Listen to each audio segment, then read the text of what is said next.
আসসালামু আলাইকুম। আজকে রান্না করব দেশি মুরগি।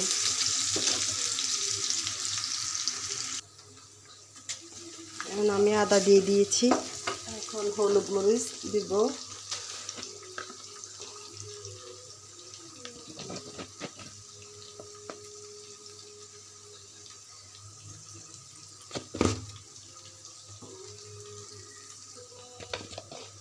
মরিচ দিয়ে দিচ্ছি 1.5 চামচ,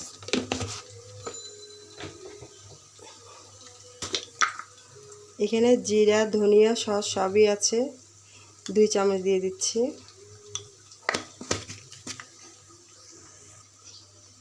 দিয়ে দিচ্ছি রসুন বাটা,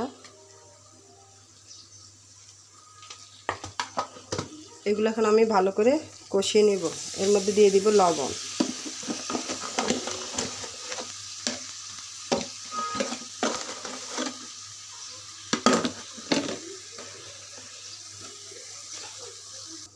বাড়ি থেকে আসার সময় শাশুড়ি মা আমাকে অনেকগুলো মুরগি, গরুর মাংস এগুলো দিয়েছে, ওগুলো রান্না করব।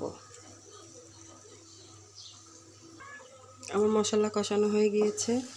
আমি এর মধ্যে এই যে আমার শাশুড়ি কুটে ধুয়ে মুছে সব প্যাকেট করে করে রেখে দেয় আমার জন্য, আমি শুধু এনে রান্না করি। এখানে আমার কোনো গাল মারারই না, যে ভালো মানুষ তার প্রশংসা করতে হয়। আমি এখন এটা রান্না করতেছি। একদম আমি যখন ঢাকা থেকে যাই আমার জন্য রান্না বান্না করে একদম সুন্দর করে সাজিয়ে রাখি টেবিলে। আবার আমি যখন সকালে ঘুম থেকে একটু দেরি করে উঠি, আমার শাশুড়ি এর মধ্যে একদম রান্না বান্না শুরু করে দেয়। আসলে ভালো শাশুড়ি পাওয়া ভাগ্য হয়। একটু রাগী, রাগ উঠলে কী বলে মনে থাকে না, কিন্তু প্রচুর আদর করে। আমার মাংসটি কষানো হয়ে গিয়েছে,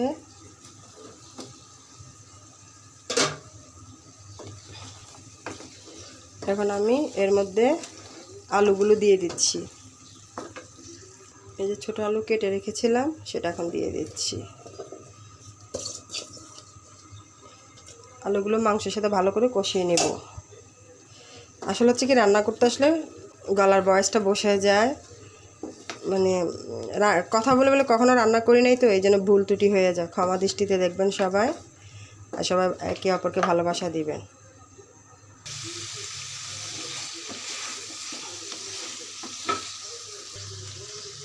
এখন আমি পানি দিয়ে দিচ্ছি, কুসুম কুসুম গরম পানি,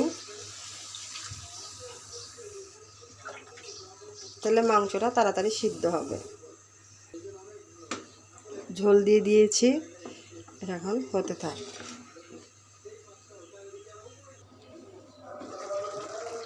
আমার রান্না হয়ে গিয়েছে।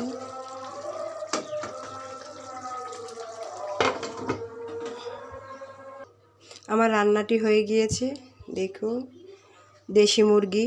আমার রান্নাটা যদি ভালো লেগে থাকে সবাই আমাকে ভালোবাসা দিবেন, সবাই সবার পাশে থাকবেন, আর বাসায় সুস্থ থাকবেন, নিরাপদে থাকবেন। আল্লাহ হাফেজ।